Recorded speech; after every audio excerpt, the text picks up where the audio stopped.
blessed to be here with you today. And sometimes the circle of life is truer in the NFL than it is in nature. I'm not kidding. This is the tone. Dave Canales versus Liam Coen, the most underrated storyline of this entire week, this week one matchup, Panthers versus Jags in the jungle. But let's not forget that a year ago, Dave Canales held Liam Coen up like he was Simba in The Lion King. A wee moe, a wee moe, a wee moe, a wee moe.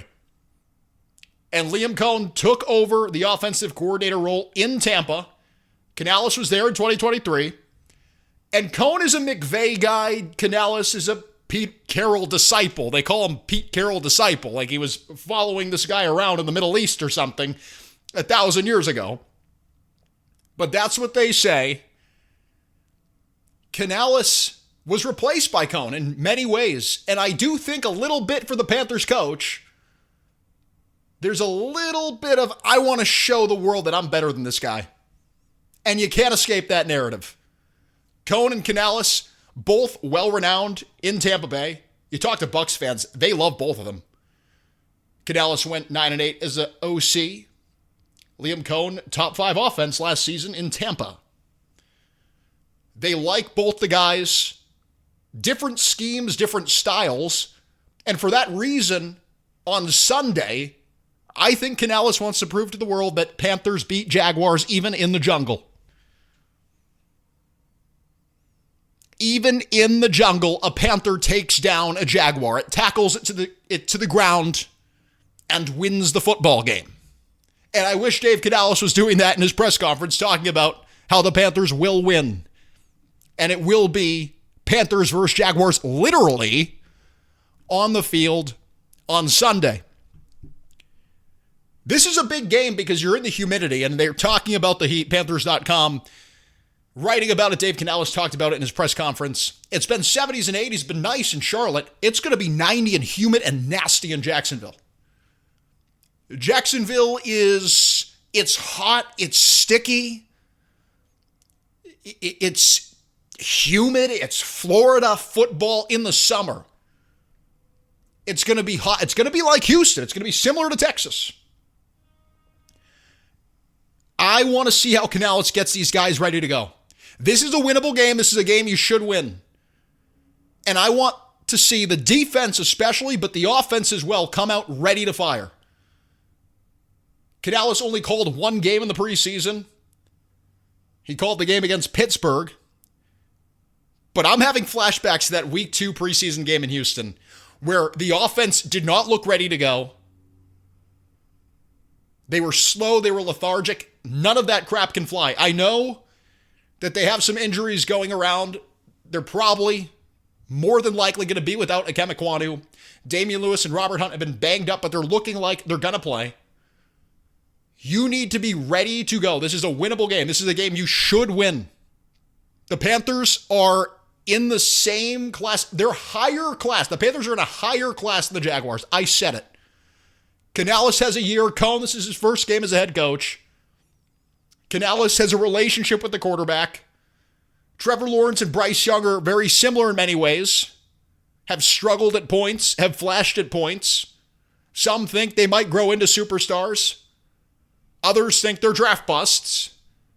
But long story short, Canales has faith in this quarterback.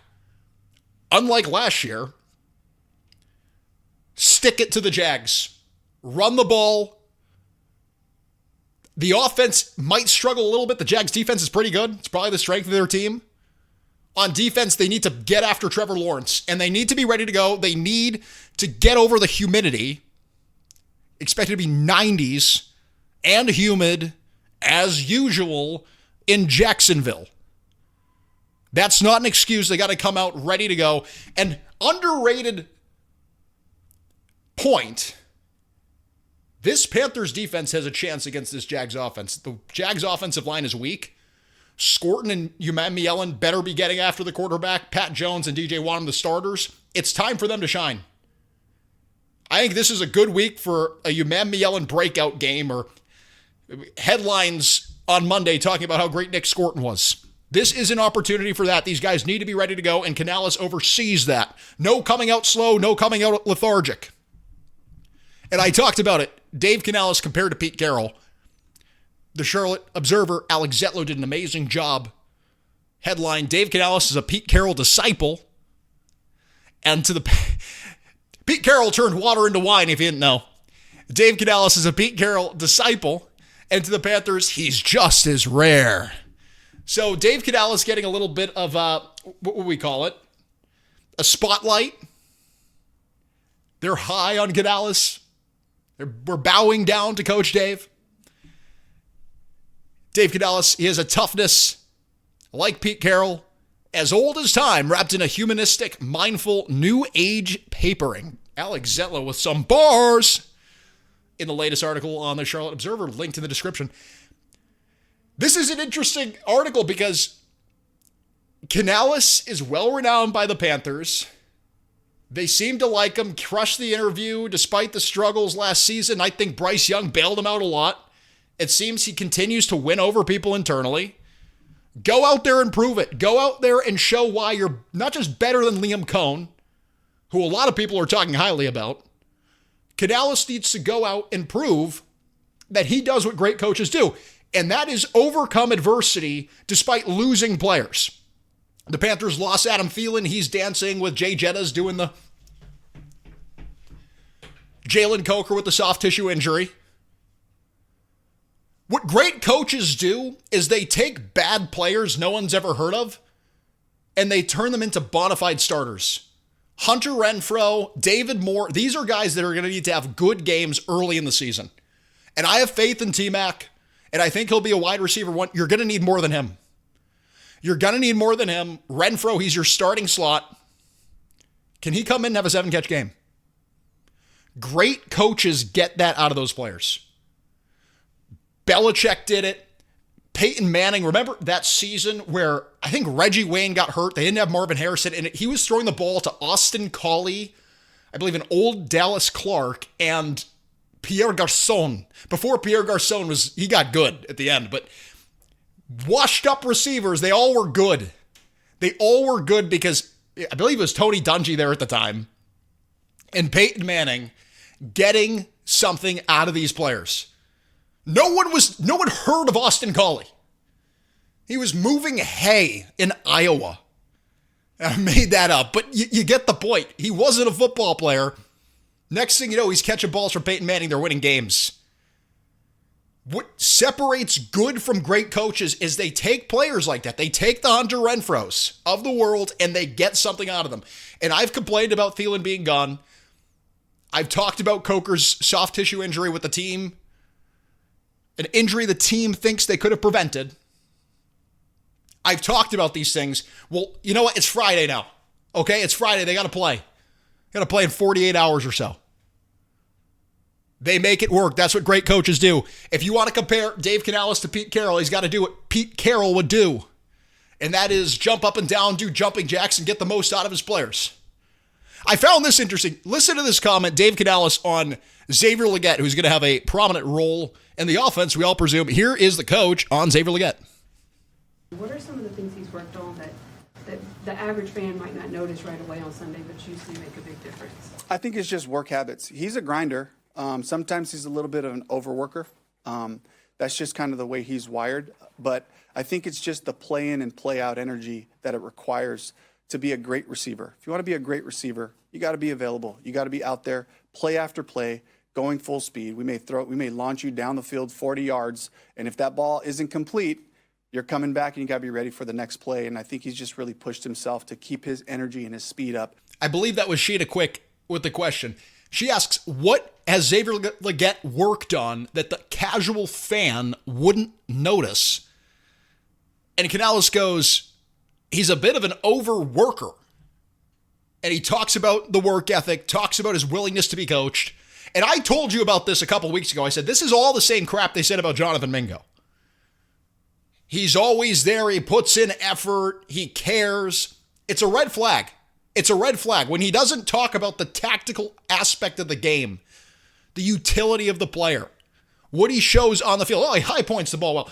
Remember the 2-minute baby shower that Dave Canales gave Jalen Coker after that game against Cleveland. High pointing the ball, explodes, jumps over the corners, goes into every little nuance, especially as a wide receiver coach. Canales notices and realizes these small things. With Legette, he works hard. He's a bit of an overworker, which it's such a interesting, I don't know if it's a compliment. It's like when someone says something to you and you don't know what to make of it in your own head. They're just like, I really love your shoelaces. Like, you don't like the whole shoe? You like the freaking shoelaces? What the heck's wrong with you? What are you talking about? So that's what he's asked about. He's asked, what would the casual fan not notice about the wide receiver? What has he looked good at? What has he worked on specifically? And it's just he's a bit of an overworker. I don't know. Again, a little bit of a red flag. You might hate me for saying it. Let me know in the comments. I don't have a ton of faith in Xavier Legette being what they drafted him to be, which is a receiver who wins the contested catches down the field. You can throw it up to him, can run the go routes. I don't know if he's going to give you that. Hopefully he improves this season. I don't know. It's not me being pessimistic. I'm just telling you what I think and what I believe based on what the coach is saying. Let's go into this.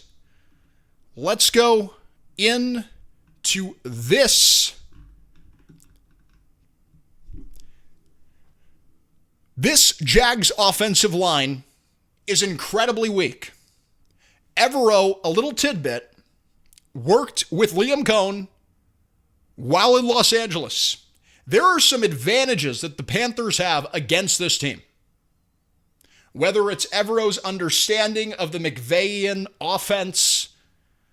Canales and Liam Coen don't have overlapping in the coaching. They don't. Coen came from Kentucky, where he actually coached Trevor Lawrence and went down to Tampa, replaced Dave Canales' role as the offensive coordinator. But there are some little bits of advantages here. And Evero did call Liam Coen an intelligent, commanding, leading coach, who he is a big fan of. But again, I know this defense isn't good. I know this defense was horrible last year. You get Derek Brown back. The interior defensive line looks really good. You have Turk Wharton and Derek Brown on the outside, A'Shawn Robinson on the inside, not Bobby Brown. Trizzy, I know you've been talking about that. I believe you commented a couple of months ago, why isn't Bobby Brown on the inside? Maybe if it wasn't you, it was someone else. A'Shawn Robinson's at nose tackle, I guess. But it's a good unit. And they can take advantage of this weak offensive line. Go and do it. Again, the humidity, don't let it hold you back. Full pressure in Trevor Lawrence's face while Bryce Young carries the offense over this impressive Jags defense and puts up enough points to win. A win. Dave Canales, in the jungle, the mighty Panther. The Panthers win on Sunday. Liam Coen is a Jag. A Jag means just a guy. Dave Canales beats Liam Coen and wins on Sunday. 17-0 for the Panthers starts with 0 catches for Travis Hunter, who we will be talking about on the next show. This is The Tone. Thank you for tuning in.